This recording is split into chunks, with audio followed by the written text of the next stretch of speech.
আসসালামু আলাইকুম বাবা, কেমন আছো? ওয়ালাইকুম আসসালাম, আছি ভালোই। তাই কি আপনার মধ্যে মুড়ো বান্ধে থইছো কা? আরে বেটা, এটা একশো জ্বালায়। বাবা এটা রাওয়া না ডেগি? এটা রাওয়া। বাবা এই মুরগিটা যেতে জ্বালায় আমি একটা বুদ্ধি দিই, হেই কেম করো রাওয়াটা মুখো খাওয়াও।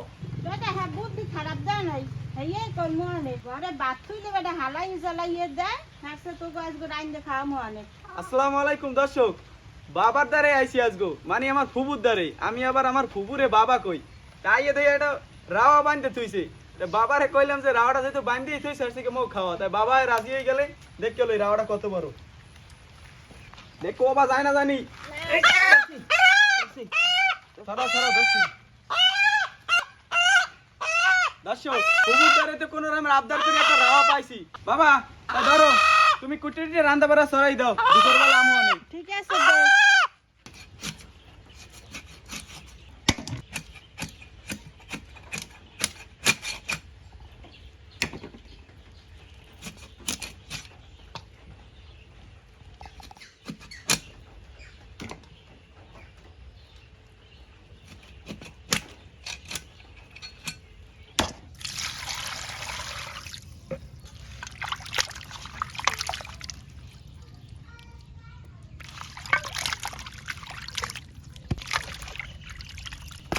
বাবা মুরগির মাংসটা তো দোয়া করে হয়ে গেছে, তা আজকে রান বাকি দিয়া। এটা এই সাহেব কচু আনছি, এই দিয়ে তো দেশি মুরগি রান্না করে দিব অনেক। তাই বাবা এত মজাই হইবে না, তাই এখন কচুটা কুটতে লও।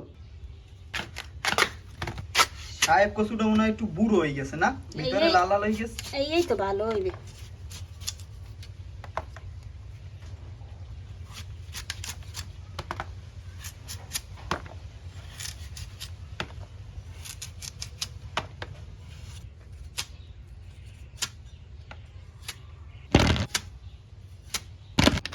সাহেব কচুটা কোটা হয়ে গেছে, এখন সাহেব কচুটা সেদ্ধ করে এলাম।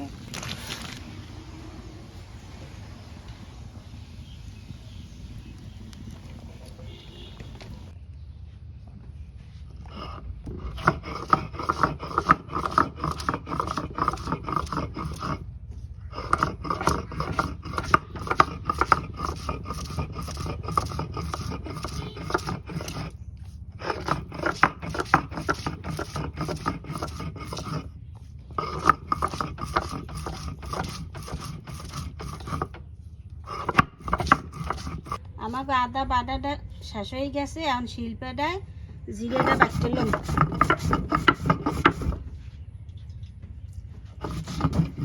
অনেকে ব্লেন্ডার করে, আমি ব্লেন্ডার করি না। আমার দ্বারে এই শিল্পাটায় বাটা মশলা খাইতে আমার খুব ভালো লাগে। না হ্যাঁ বাবা ঠিকই কইছো, শিলপাটায় বাড়ার পরে যে একটা স্বাদ হয়, এটা ব্লেন্ডার করলে সেই স্বাদটা আর হয় না। না, এটা এর জন্যই তো আমি শিল্পাটায় বাটতে লই।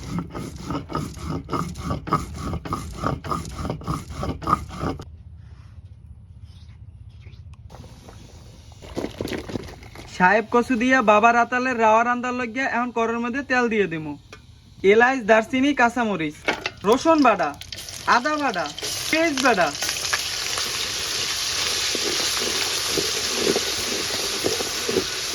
জিরে বাটা, হলুদের গুঁড়া, মরিচের গুঁড়া, স্বাদ মতন লবণ।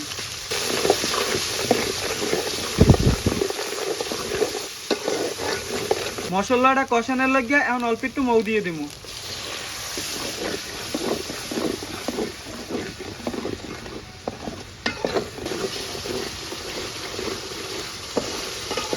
মশলাটা ভালো মতন কষান নিয়ে গেছে, এখন মাংসটা দিয়ে দেবো।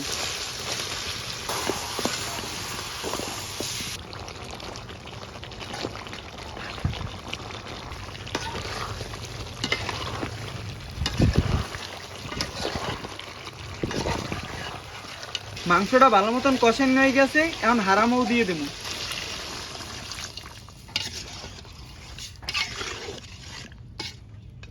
মৌটা উতলেই গেছে, এখন সাহেব কচুটা দিয়ে দেবো।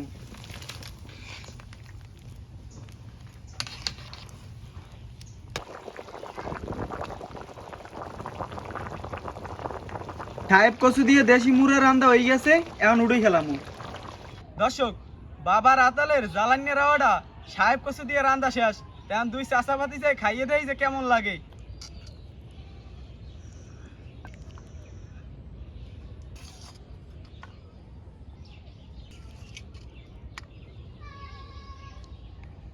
ছোট আব্বা হ্যাঁ। বিসমিল্লাহ করে খাই দেই যে কেমন হইছে আচ্ছা ঠিক আছে বিসমিল্লাহ বিসমিল্লাহ মাশাআল্লাহ ছোট আব্বা সাহেব কচু দিয়ে যে দেশি মুরগি এত মজা লাগে আজকে না খাইলে তো বুঝতামই না হ বেটা মজা লাগবে না তুই মোর বুইনের এই মফিস বুঝ দিয়া হেই এবার রাওয়াটা খাওয়াইলি মগো হ্যাঁ কি আমি একলা খাইছি এত ভাগ তো আপনারও দিছি না হ্যাঁ ঠিকই করছো বেটা এক হিসেবে তোর ধন্যবাদ দেওয়া উচিত হ্যাঁ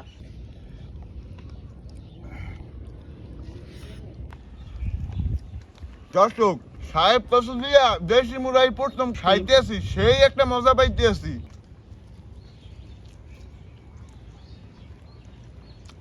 এই মজার কথা আর কইয়ে বুঝানো যাইবে না বাবারে আজকে একটা মফিস বুঝ দিয়া হেবার এত সুন্দর মজার খাওন খাইতেছি